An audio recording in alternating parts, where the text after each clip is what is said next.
Agnipath scheme सरकार की वो स्कीम है जिसके खिलाफ अब लगातार प्रदर्शन बढ़ते ही जा रहे हैं। जी हां गाइस, पहले बिहार, फिर यूपी और अब हरियाणा। देश में हर जगह छात्रों का आक्रोश देखने को मिल रहा है। लेकिन सवाल यह है कि अग्निपथ पर इतना बवाल क्यों हो रहा है। दरअसल अग्निपथ स्कीम में सबसे बड़ी कमी जो छात्रों को लगी वो है सिर्फ 4 साल के लिए भर्ती, क्योंकि 4 साल पूरे होने पर 75% छात्रों को घर भेज दिया जाएगा और सिर्फ 25% छात्रों को ही नौकरी के लिए आगे जारी रखा जाएगा। दूसरा, इसकी एज लिमिट जिसे स्कीम में पहले तो 17.5 साल से 21 साल तक रखा गया था, हालांकि अब इसे 23 साल तक बढ़ा दिया गया है। लेकिन फिर भी समस्या यह है कि पिछले 2 साल से सेना में कोई भी भर्ती निकली ही नहीं और जो स्टूडेंट पहले से इसकी तैयारी कर रहे थे उनमें से ज्यादातर स्टूडेंट्स इस एज लिमिट को पार कर चुके हैं। मतलब कि अब वो इस भर्ती के लिए एलिजिबल है ही नहीं।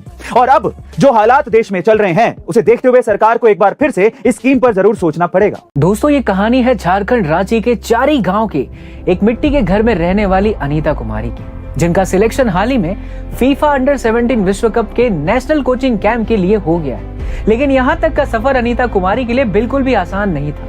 दरअसल फुटबॉल में अपना करियर बनाने वाली अनीता कुमारी को फुटबॉल खेलने के लेकर ताने मारे जाते थे। यहाँ तक कि ट्रेनिंग सेशन के दौरान कांच के टुकड़े भी फेंक दिए जाते थे। लेकिन तब भी अनीता ने हार नहीं मानी और वो ट्रेनिंग करती रही।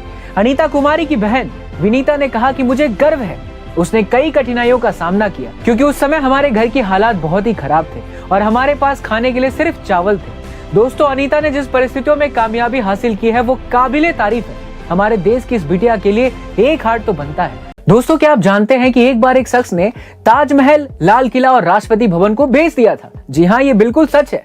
1978 की बात है जब नटवर लाल नाम के एक आदमी ने नकली गवर्नमेंट ऑफिसर बनकर ताजमहल, लाल किला और राष्ट्रपति भवन को एक फॉरेनर को ही बेच दिया था।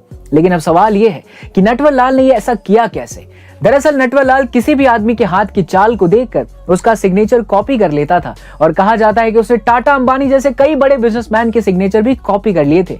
यही नहीं, उसने राजेंद्र प्रसाद जो कि देश के राष्ट्रपति थे उनके भी सिग्नेचर को कॉपी कर लिया था, जिसकी मदद से उसने बैंकों के साथ कई करोड़ों का घोटाला भी किया था।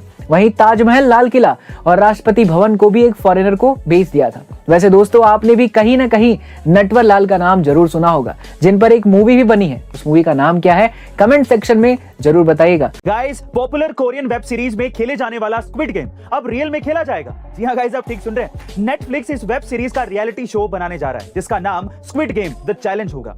इसको लेकर कंपनी ने एक प्रमोशनल वीडियो भी जारी किया है जिसमें स्क्विड गेम के कई सीन्स को दिखाया गया है। इस रियलिटी शो में दुनिया भर के 456 प्लेयर्स पार्टिसिपेट करेंगे, जिससे ये रियलिटी शो टीवी इतिहास में अब तक का सबसे बड़ा शो बन जाएगा।